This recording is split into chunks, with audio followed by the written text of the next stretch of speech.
AG Cornerman Boxing. I'm my man, Coach Lenny Wilson, 100 rounds. Brooklyn's finest, you know what I'm saying? Honor to have you back, Coach. How you feeling today? I'm feeling all right, brother. Just came from, Scooter, where I sent my guys up for strength and condition. Right, of course. One of the best in the world, I would say. Definitely in New York area. Definitely. You know what I'm saying? But we coming off a big fight week, man. Sold out Barclays Center, 19,780 people. You know what I'm saying? You was in the building. How did that feel that day, man? Wow, it was an electrifying moment to see my little man Tank Davis go out there and do his thing. I was really, really impressed, even though I knew it was gonna go that way. Right, because I mean, you have a little relationship with Tank. You guys, you've been around him. Sure.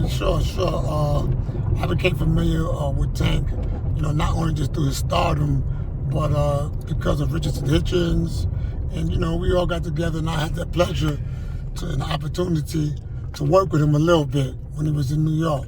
Right. Now, you said you was impressed by his performance. Let's talk a little bit about that. What did you see that was so impressive like that? Well, to me, watching Tank and watching what and knowing him in the gym,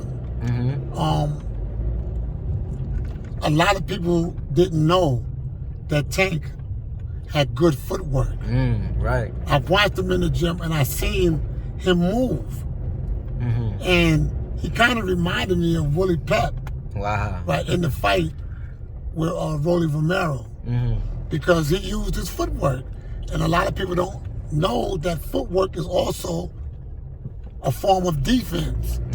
So Tank was able to use that defense, his footwork, and then set a trap.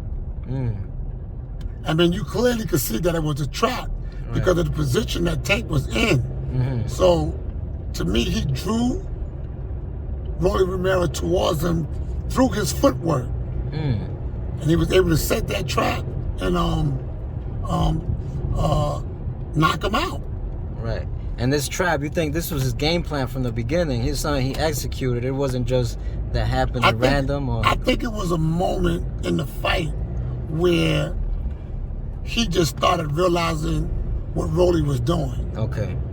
He realized that Rolly continued to follow him around the ring, chase him, and be a big bully. So it was just a matter of time before Rolly ran into something. Which he sure did.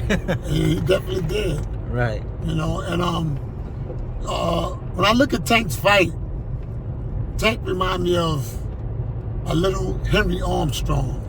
Willie Pep and Henry Armstrong? Yeah, Willie Pep and Henry Armstrong, because Henry Armstrong was a great big puncher.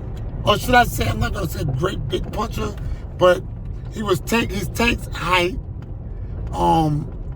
He appeared to be in his weight class. Right. Whereas, just like Tank won 3 different belts in 3 different divisions, so did Henry Armstrong. Right, which I believe was the first, right, to do so? I believe he was the first out of 181 fights, or close to 200 with, I believe, 101 knockouts with 21 losses. I think that's a great record. Amazing.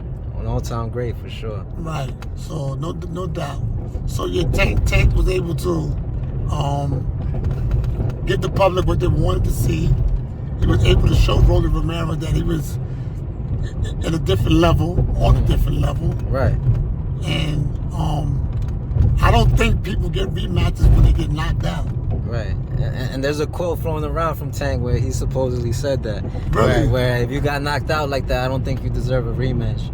Interesting. So we on the same page. Great minds think alike. I must say. Now, Coach, the night of the Barclays, I saw you, and you mentioned this to me, you know what I'm saying? Talk to me a little bit as well as his escape move that he had for that trap that he set with the knockout, the way he was able to... He drew him. A lot of fighters don't know how to set traps. But what you saw Tank doing through his movement, he was drawing him. He was drawing him. And when he caught him with the left hook, the way he got out of it, it's clear that it was a trap. It was a setup move. Right. And because of the levels between him and Rolly, I mean, Rolly didn't see what was happening because he was too much busy trying to knock him out. So Tank kind of like set the trap. He drew him, and he used Rolly's fight plan against him. Right. That's exactly what he did. Right. Now, for this fight, Tank came in at 133 pounds, which is 2 pounds under the contract limit.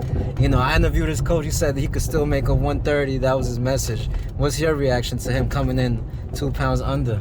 Well, that just showed you that he had good preparation. You know, 5 P's, proper planning, prevents poor performance. So that just showed that, you know, he prepared the way that he's supposed to prepare. And sometimes when you come in a little lighter, it makes you a little bit faster. And clearly, he was Willie Pep that night, because he was in and out, all up underneath, rolling punches. I mean, he was moving. He was moving very swiftly in his fight. Right. Now, if you was to advise Tank, you know, what would you like to see? You know, speaking as a fan of the sport of boxing, what would you like to see Tank do next? Well, what I would like to see him do, I mean, what would be a great fight would be him and Shakur Stevenson. And I know both of them. Wow, yes you do. And I know both of them, and that would be an interesting fight to see. Right. Do you think that's a fight that should be made at 30, or let Shakur move up to 35 or something like that? Right now, it could be either or. It could be either or for both of them. Right. Yeah, that's a fan that people are dying to see. You know, that's like a dream fantasy fight. Yeah, it's a dream fantasy fight, and I'm not going to tell you who I think will win. I'm going to let that be a secret. Right. Now, Coach,